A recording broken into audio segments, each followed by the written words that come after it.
Hello, everybody. Welcome to Townsend 505 yet again. Me and Bryer from Bryer's Music Showcase. We are continuing our long journey through Black Sabbath. We have now reached the very infamous Forbidden album. Of course, before we review the album, Bryer, take us away with your history lesson. Okay, so of course, cross purposes it didn't really do much, of course. So by the time we get to 1995 now they're trying to make a new album, but this is a little bit different from the others. One thing, they changed producers, and the producer's name was Ernie C. And he is, well, I don't know if the band's still going, but he was part of a band called Body Count, which was a rap metal band. And so it's kind of an interesting combination there. But what's interesting about this album is that you kind of have a reunion of the same lineup that did the Tear album. So of course you have Tony Martin on vocals, of course, Tony Iommi guitars, but you have Neil Murray on bass, who I mentioned in the Tear video. He was a member of Whitesnake original at one point.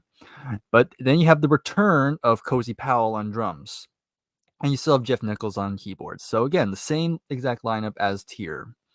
Um, so yeah. So anyway, going back to the production. So Ernie C, like I said, he was part of a rap metal band, and this was kind of the record label's attempt to make Black Sabbath current, um, to get them into the what's going on, what's in the now, shall we say?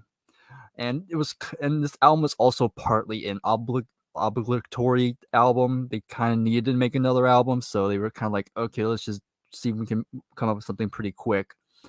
Um, but yeah, this took 10 days to record, very fast.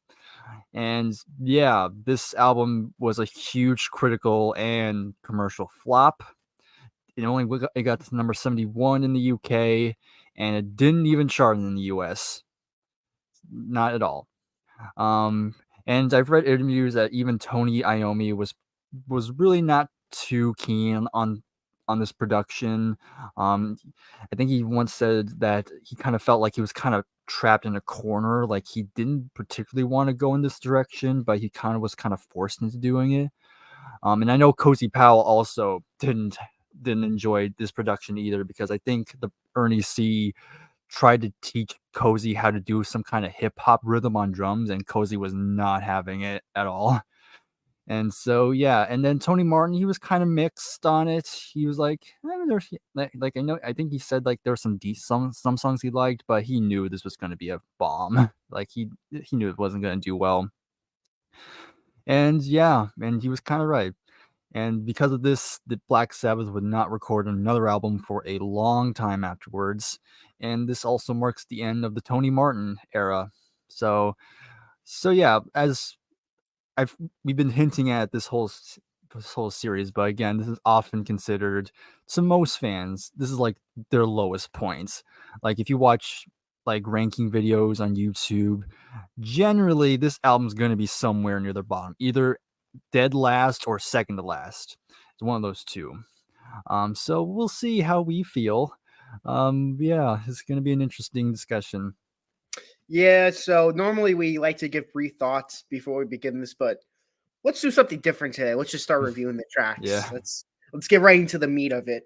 Uh, but we get to the very first track on the album, "The Illusion of Power," featuring Mm, Ice T. yeah. So you, we should just get out of the way. Of course, this has Ice T, like you just said. He's guesting on the song, and the reason why he's here was because he was also in Body Counts. So Ernie C and Ice T were in a band together, and it was kind of Ernie's suggestion to have him on. So basically, it's kind of supposed to be similar crossover like Aerosmith did with Run DMC.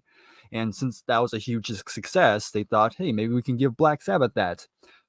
And yeah, I mean, it starts on a promising note, Has a nice guitar melody in the beginning, and then you have a good like doomy guitar riff. Then the thing that really kind of sets things off on a weird tone is how Tony Martin is singing. I'm putting a quotation mark on it, on singing, because it's kind of, it sounds like he's trying to rap, but not at the same time. He's kind of shouting. It's very bizarre. I have no idea why Tony's singing like that. But yeah, it just doesn't really work.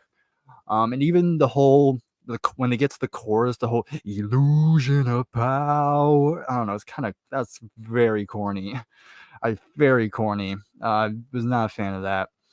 And then we get to Ice T. We get his little short rap burst.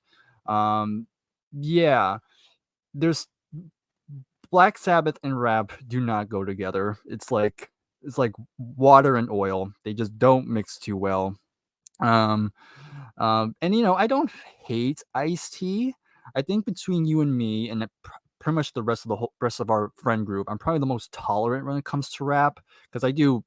It's not my preferred genre, but occasionally I hear a rap song, I'm like, okay, I can vibe with this. But yeah, Ice T just does not work here. Um, Thankfully, it's short. It's not too long. But yeah, it's just a very bizarre opening song. This is by far their worst opening song by a long shot.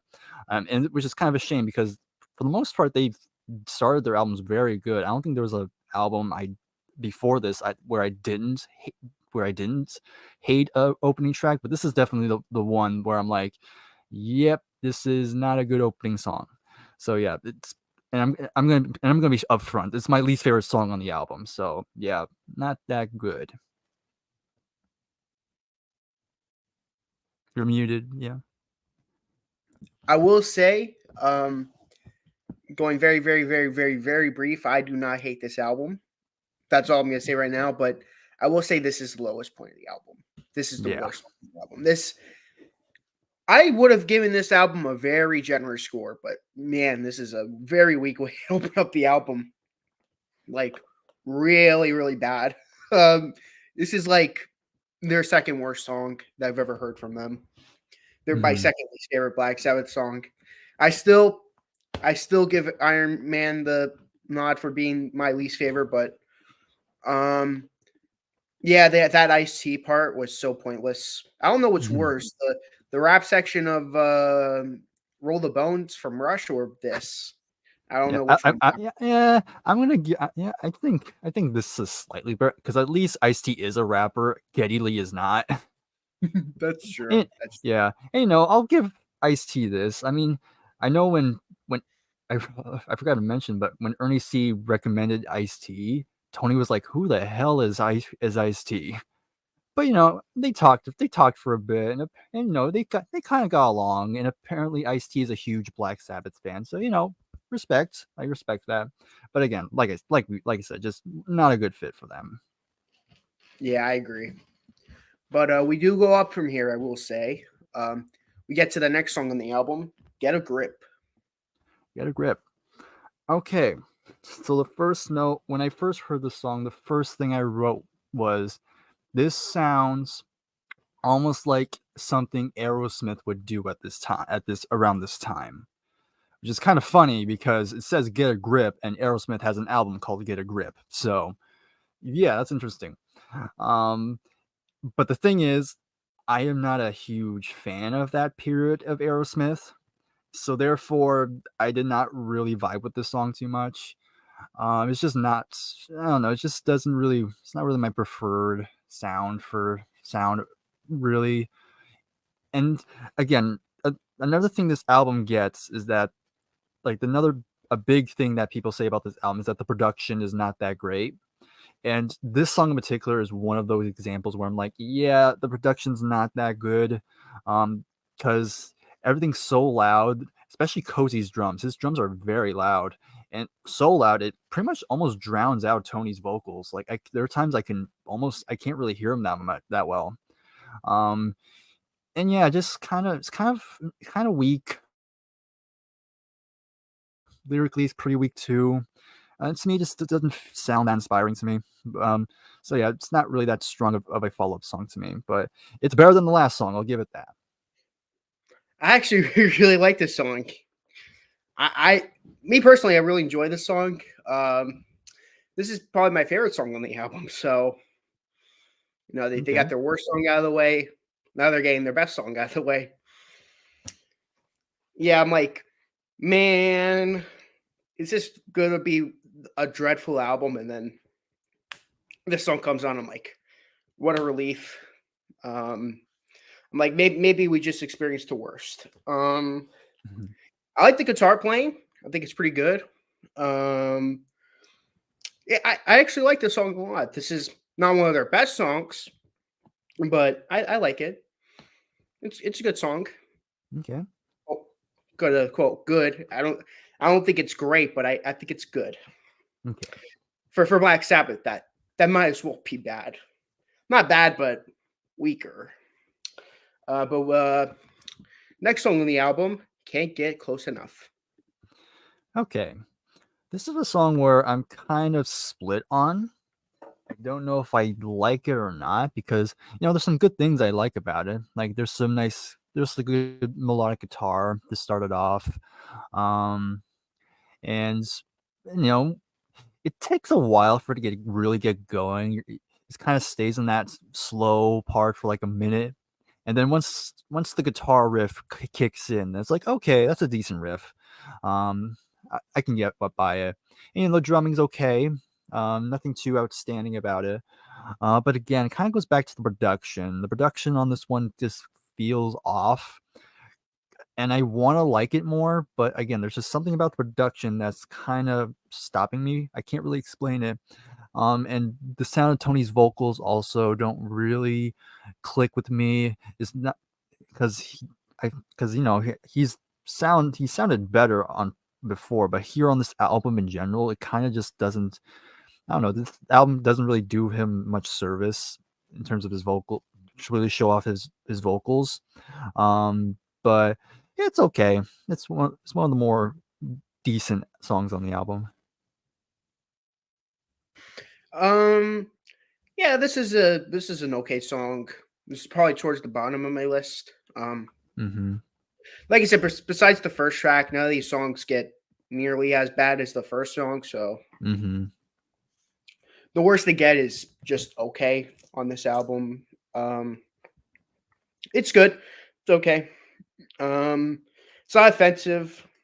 I will say if the production was better, I'd probably like it more. But I definitely agree with you with Tony Martin's vocals.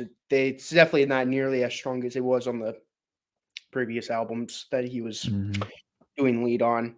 Yeah. But we get to the next song in the album, "Shaking Off the Chains." Okay. So I mean, this is I'm gonna be real. This is like second. This is my second to least favorite song on the album. I mean, the guitar riff is interesting. It's a very interesting riff. They definitely have not made something like that before. Um, and Cozy's drumming is also pretty solid too. But the thing that really irks me is again the vocals on this one. It has this weird cadence that I'm like, what is this? Because I'm not gonna say the lyrics, but it goes something like bah, bah, bah, da, da, da, da, da, da, bah, bah. I'm like, what are we doing? It's like so disorienting. Yeah, that was like the one thing that really annoyed me, that really bugged me. I was not really gelling with that at all. But so yeah, I didn't have much else to say about it, but it's my second to least favorite song purely because of just I just did not like that cadence that Tony was doing. But yeah, there you go. It's good. I liked it. It made my top five, but nothing really noteworthy besides what you just mentioned. Mm-hmm. I think it's the only memorable thing on it. I mean, it's not Yeah, the best thing in yeah. the world, but it's memorable. Um, Mm-hmm. guitar playing's good. I will say that's something that Tony Iommi also did, always did great on the albums was great guitar playing. But Mm-hmm. yeah, it's good. It's not bad. It's good. Besides Get a Grip, these are just good songs. They're good. It's not like, oh, what the hell is this? Yeah, Like, I'd say on this album, I think that's the last song where because there's really 2 songs that I really didn't like. Yeah, kind of same way. The songs kind of range from okay to like, yeah, it's alright, yeah, it's decent. yeah. Despite the score I'm gonna give, I'm probably not gonna go back to this album that much. Yeah, no, So, not really. so there's that. Um, but yeah, it's, it's good. It's not offensive. Um, we get to the last song on the first half of the album. I don't know if it's side one or side two, but I'm just gonna assume this is where side one would end. Yeah. I won't cry for you. Okay, so this for me, this was one of the better songs. It's kind of a ballad, I want to say. Um, there's some nice keyboards that Jeff Nichols does. That's kind of nice, and there's and Neil Murray does a little bit of a bass thing. It's kind of interesting. And Tony Martin, he sounds a lot more like himself here. Definitely doesn't. Definitely he's not trying to do something strange here. And there's a nice build up. It does build up to it, and then there's some really great guitar playing with a nice solo with it. And Cozy really gets to really shine a bit more on drums towards the end.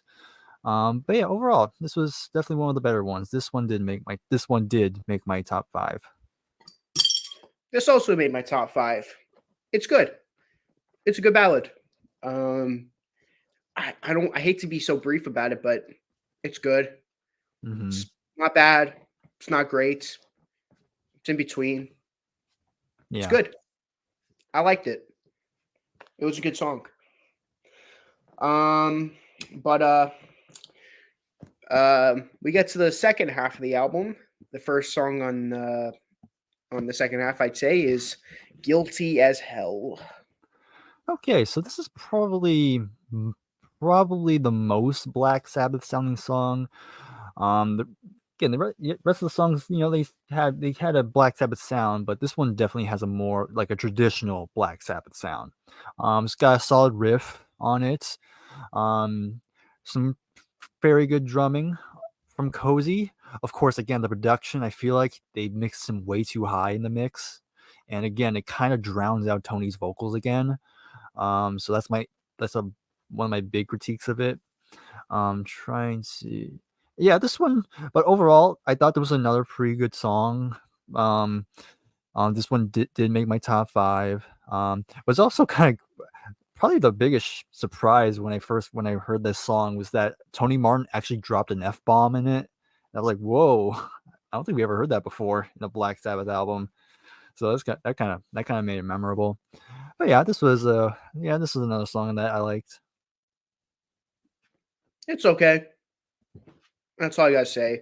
It's my second least favorite on the album. Again, like the first track is like way on the bottom, and then like my second least is like up here in comparison. So it's okay. I enjoyed it, but it was one of those tracks that went through one year and went out the other kind of things. Like in like a week or so, I'm probably gonna forget about this track altogether. Yeah, Um, yeah, I'd say maybe. but yeah, it's okay. Um, get to the next track, "Sick and Tired." Sick and tired.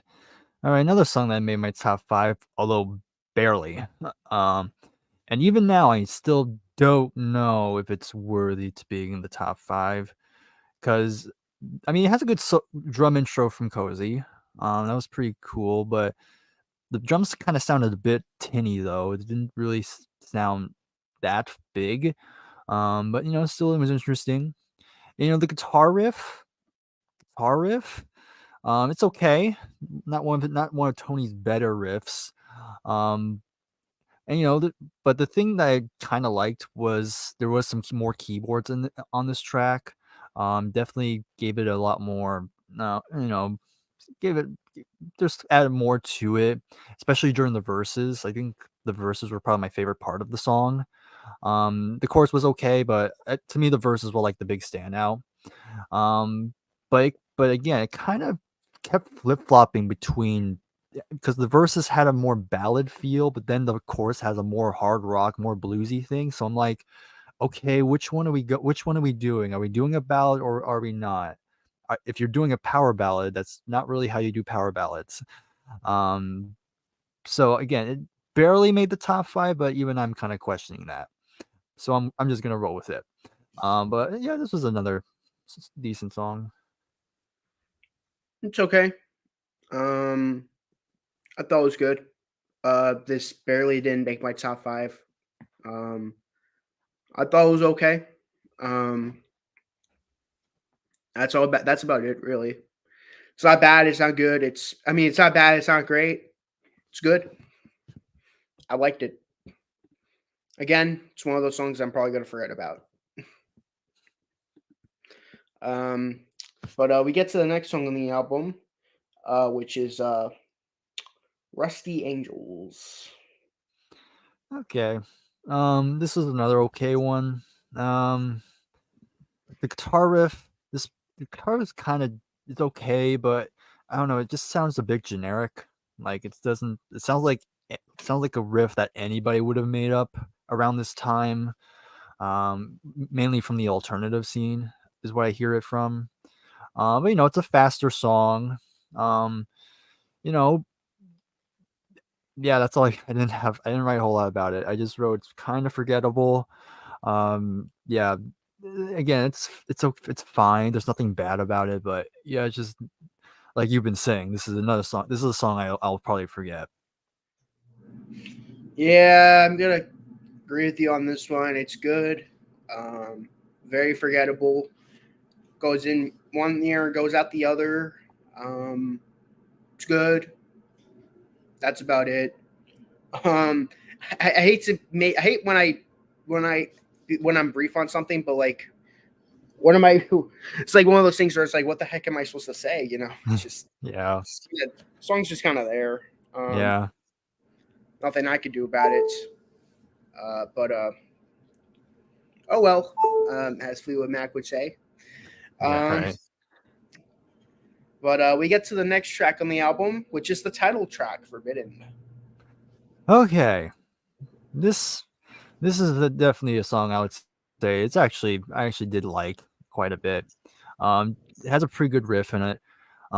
Drums still a bit too up front, but not as bad as the others. And this one had more keyboards in it, which I liked. And this one has one of Tony Martin's more solid vocals here, and the guitar playing was pretty good, and the chorus was pretty good. I think that the chorus was I found was kind of catchy. I was like, okay, I can jive with this. Yeah, this one was a I guess a highlight, I guess. But yeah, I like this one. It's actually another song I liked. Hmm. There's two songs I must say that I actually there's actually three songs that I like. The top three songs on this album I think are pretty good. If like I said, I gave this album a pretty good score for what it is. And I'd say mostly I have to think that mainly for the top three. I feel like the top three songs are pretty good. Mm, Um, Again, they're not top tier Black Sabbath songs, but they're good. I like them. This is one of them. I really good title track. But we get to the last song on the album, "Kiss of Death." right, Kiss of Death. All right. So this is kind of a more one of those songs where kind of starts slow type of thing. Got a good guitar melody through, and then the keyboards. I guess supposed to simulating the strings, but there's really no strings on this. Um, yeah, this definitely does have a more Black Sabbath sound to it, which I dig. The guitar riff, nice and heavy. Probably, probably maybe the heaviest song on this album. Um, yeah, and there's Cozy really shining on the drums, has a good groove to it.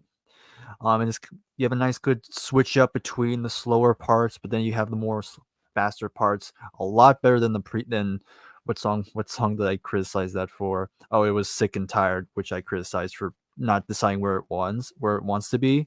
This one I felt worked a lot better because it definitely kept the more because when the slower parts were more gave it the slow parts had a dark sound to it as well as the heavy stuff, so it kind of worked a lot better. And the third act is where it really starts to pick up, really speeds up, which was nice. But yeah, overall, this was a very this was a good. This is another song that I liked. This this was it's not one of their greatest closing songs, but it does end the album on a passable note, and a nice solid, I guess, a solid song for Tony Martin to go out with. You did. I actually really like this song. Um, this is the third song I was talking about. Like Mm-hmm. these last two songs and the second song on this album, I really like. I really dig those three songs. Um, there's two other songs that made my top five, but they're more just placeholders Yeah. because I couldn't think of anything else to put in my top five. Right. Yeah. Um, yeah, this was pretty good. I like this quite a bit. It's a pretty good closer, especially compared to the last album. Actually, compared to the last album closer, I actually like this better than that actually. But that's my opinion, of course. But yeah, pretty good album closer. But what is your top five? Okay. So top five for me, and I'm kind of the same way as you. My bottom two are kind of like, they're kind of just there. So yeah, number five, I mentioned it before, but we have Sick and Tired. Again, just barely made it. Um, then number four, I Won't Cry for You. Then we get to the top three. Top three, I have Guilty as Hell. Number two, Kiss of Death. And number one, the title track. And it goes without saying, for my dishonorable track, it will be The Illusion of Power. Yes. Um, my top five. For one, I do not have an honorable mention. Number five, I won't cry for you. Number four, shaking off the chains. Number three, kisses of death. Number two, forbidden. Number one, get a grip. It's a great Okay. track. My favorite on the album. Um, as for the dishonorable, it's the same as yours. Um, so, what are you gonna rate this very infamous album? Okay. So, yeah, rating this was kind of tough because I'm just gonna come out and say this is my least favorite Black Sabbath album now. Um, it it's no longer Never Say Die. It's this album. And I gave Never Say Die a 6. I remember. So I'm gonna give this album 5.75. I'm gonna be a little bit hard. I know you kind of gave it a decent score. I'm gonna be a little harsher with it. Because because half the album is kind of it's good. There's 10 songs, so half the album is like okay to decent, but then you have the other five where I'm like, I really will never ever go back to these songs really at all. Especially my bottom two. My bottom two really grated on me. Like I was not getting into them at all. And Never Say Die, even though I was critical on that album too, at least that album had more songs that I remember more, and none of the songs on that album really annoyed me or where I was like, okay, I really don't like this at all. Like there was really none on Never Say Die, but this album definitely has songs that I was not gelling with. I don't think it's as bad as what people think. It's definitely not the worst album I've heard by a band, at least by a big band. But yeah, I can see why to most Black Sabbath fans it's not one of their favorites. But yeah, 5.75. That's my rating for it. Okay. Um, I still stand saying that Paranoid's my least favorite Black Sabbath album because there's just three songs that make me never want to listen to it. This is like an album that I listen to I'll probably listen to like every once a year or something, like when I'm in the mood for or if I'm just on a Black Sabbath marathon. But having that said, I'm gonna give it the same score as Paranoid, 7 out of 10.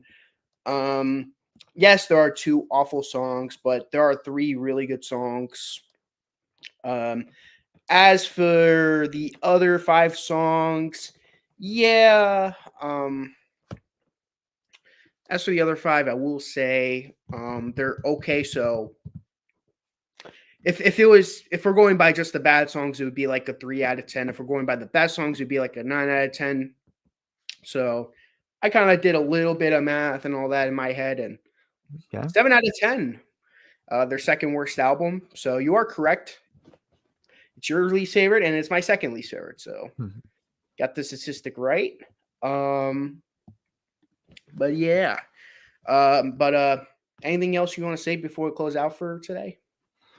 Yeah, I got a couple things. So of course, you know, kind of fitting because I think we briefly mentioned it. I don't know if we said it on we said it live, but I know we talked about it. But of course, there's the upcoming box set with Tony Martin. And again, it's been confirmed that there's going to be a new remixed version of this album. So I'm very curious on this new remix. How is it going to help the album, or am I still going to not care for it?